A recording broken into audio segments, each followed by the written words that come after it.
Even today, I still feel guilty of killing my mother because of my behavior.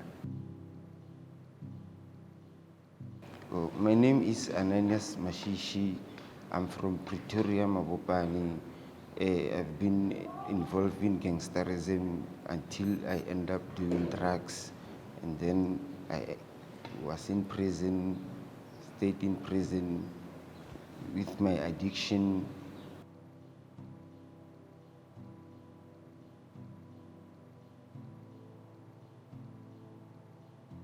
I've been clean now, it's been 5 months. I was raised up in a good family whereby I have a mother and father who raised us in a good environment. Then they took me to school. Then when I was in high school, that's when I started meeting friends. Then I was in a gang. I started smoking cigarettes. It was in 1986 when I was in high school. Then 87 already I was drinking alcohol. I was in a gangsterism whereby we were stealing cars, all those things. Then I graduated from alcohol to marijuana, starting smoking marijuana. We were always trying to impress girls. That time, when we were in a gang, they used to take you as a cool guy. So graduating from small crime, petty crimes to big crimes, starting robbering, we were using knives, starting using guns, start robbing filling stations.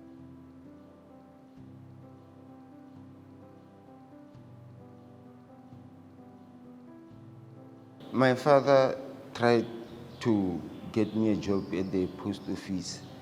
Then I just worked maybe a year and a half. Then they expelled me for my behavior because I was always absent from work because during Monday I couldn't go to work. I was using alcohol. So it ended up that I was fired. Then I go back to the life. In fact, I was still living with my friends, the gangs, all those things. But my father tried to take me out by getting me a job. But I couldn't last. Then I carry on with that life, robbing, doing all those funny things. Sometimes even people were getting killed. And then it happens that in 1998, we robbed a filling station, and then I was arrested. And then I escaped with some of my gang members. We escaped from police custody, and then I arrested again in 1999. It was late 1999. Then early 2000, I was sentenced here in Klerksdorp. I was sentenced 24 years in prison. That's when I went to prison. Then when I arrived in prison, that's where I also joined the 26 gang. That's where, in fact, my life changed from bad to worse. When I was told to prove that I'm a gang member, I was given a knife to stab a person to prove that I'm one of the gang members. Then I did that because I wanted some status also in the gang. And then what happens is that the prison warders beat me up. Then I was in the hospital in a coma. Well, after that, I came back. I carried on with the life of gangsterism in prison. There were a lot of things that were terrible that were happening. People were killed. I was also nearly killed inside prison. Then that's when I started using heroin in prison. Okay, so you were able to get that hard drugs in prison? We used to get them very, very simple. They don't allow cash, but we have ways of carrying cash with us. And we also use bartering, like using cigarettes, all those things to make a transaction. So I've been using heroin from 2012. I told myself I'll be able to manage it. I told myself I was using it because I couldn't sleep, and I used to see the people who are using heroin falling fast asleep. In fact, they were not having a problem sleeping. So I thought maybe it will help me sleep. Then I started using it, and then I got hooked. I told myself I'll be able to manage it when I get out of prison. You said you couldn't sleep. What are the reasons for that? After I was sentenced for 24 years, in 2002, my mother passed away of a heart attack, and they couldn't allow me to go and bury her because I was also an escapee, because I escaped. So they said I was an onvluchter. Yes, I was a flight risk, so they couldn't allow me to go to my mother's funeral. So I had that guilty conscience that I killed my mother, because she used to tell me that I'll end up killing her with a heart because of my behavior. She was in and out of hospital until, so the fact that I couldn't bury her, it really had a huge impact on me. In fact, I felt guilty. Even today, I still feel guilty of killing my mother because of my behavior.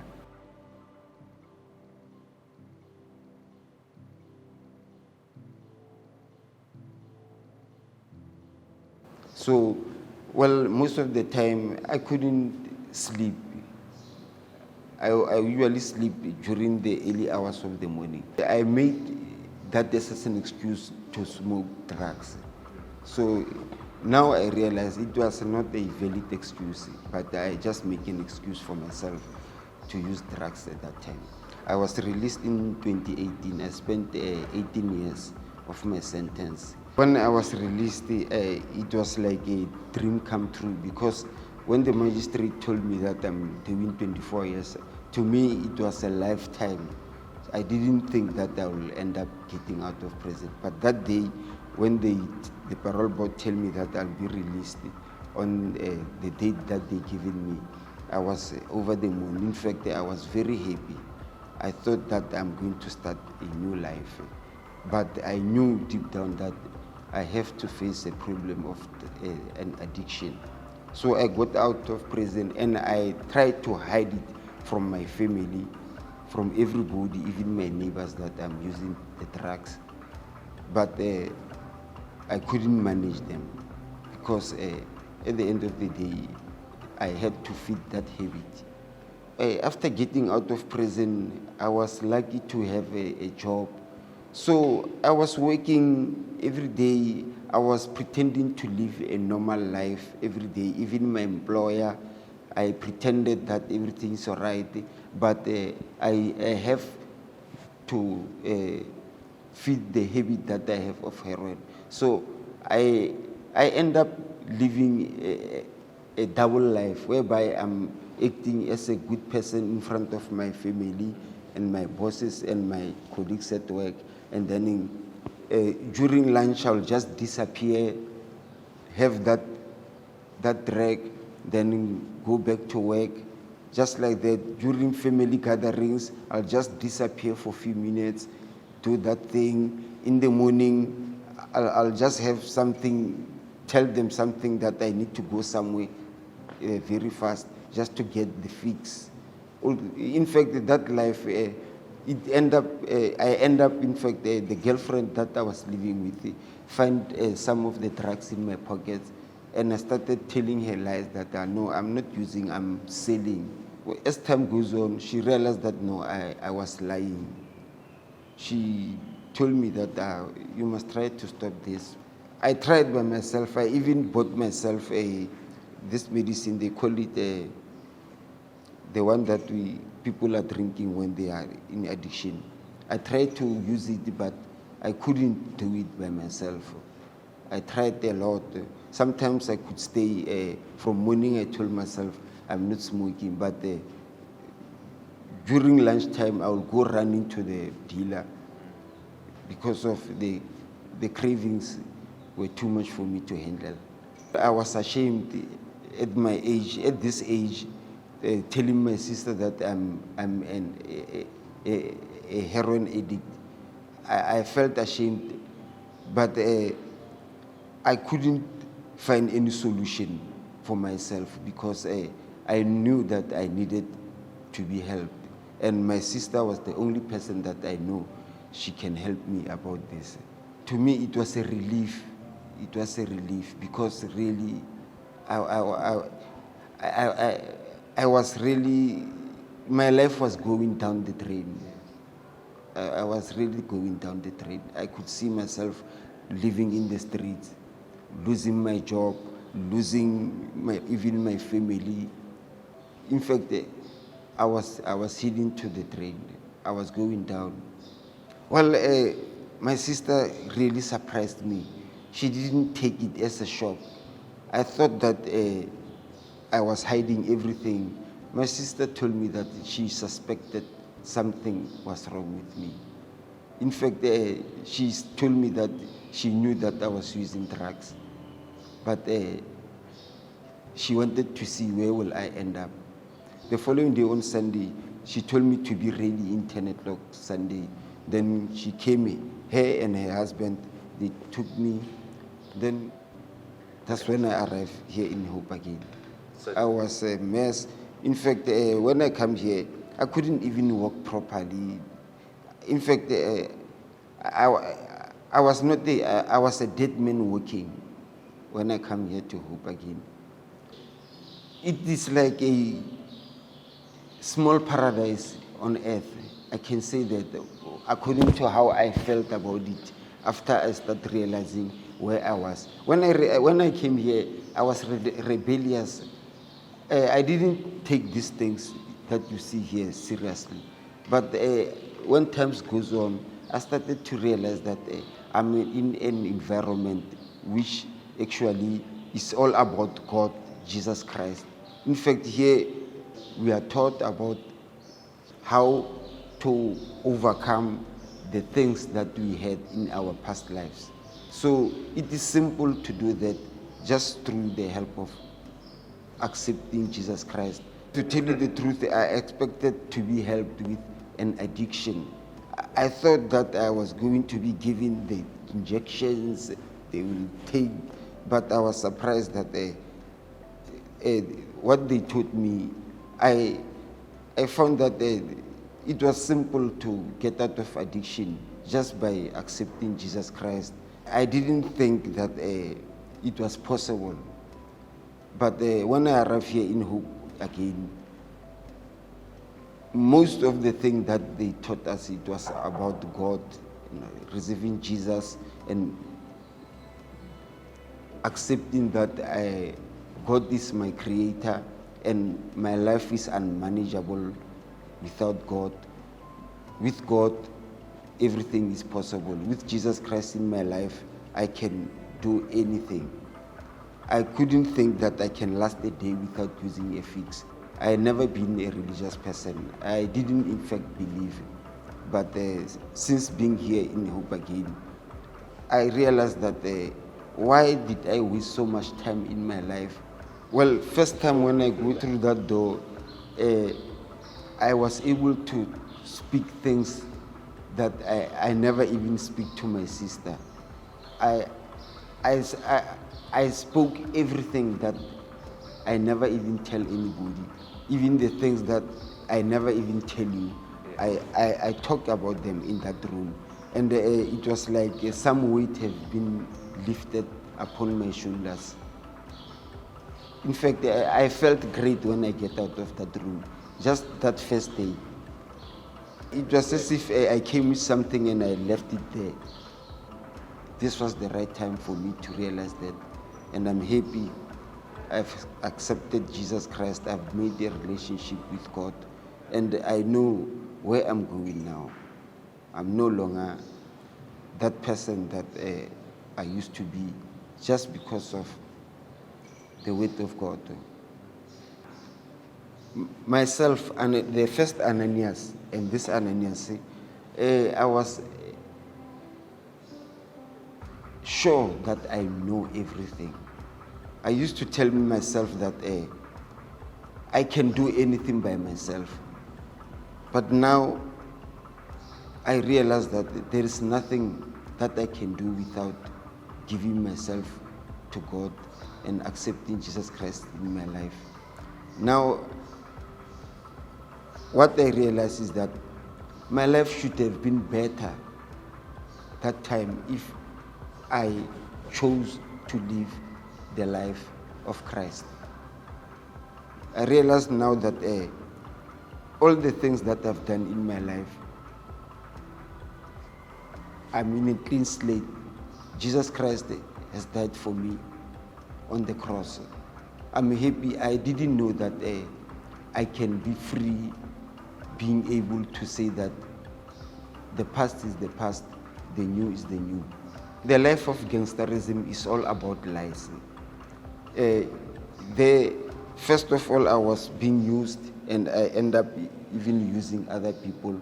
In fact, the thing that I expected from gangsterism, it was the opposite. Instead of feeling accepted, I felt used. Here, I don't need to be something to be accepted.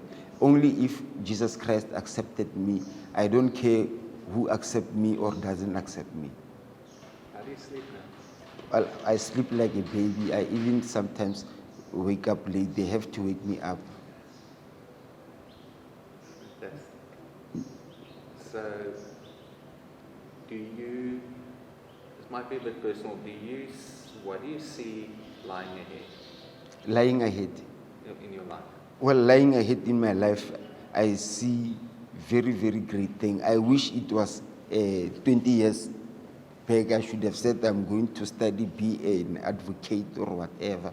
But still, I'm happy I'm still alive. And when I read the Bible, it tells me that there is always a time for everything.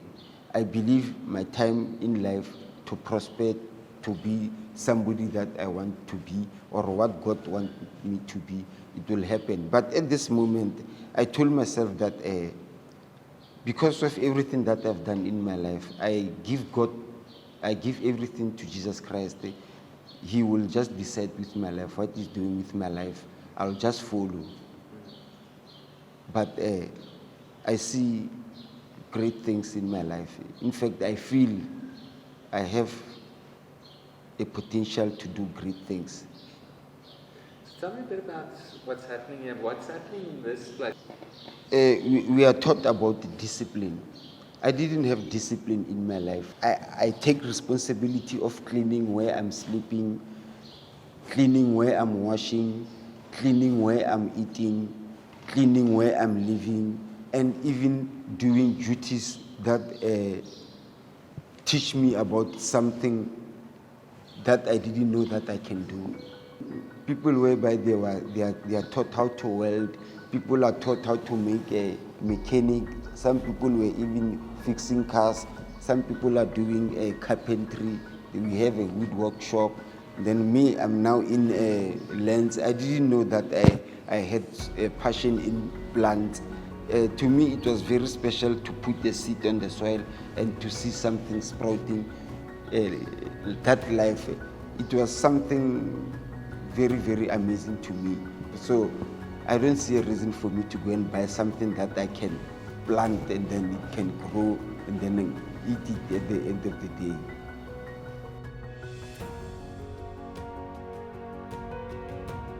I believe most of the youngsters, they think they know better than their parents. That was my problem, thinking that I know more than my parents. Especially to the younger people, I would like to tell them that their parents know it better. And it is not a mistake to make a mistake, but not learning from your mistake is a mistake. So we can do mistakes, but we must learn from those mistakes. And I think everybody who's got a problem must come to hope again. Because really, the way to hope again, that's what I have now.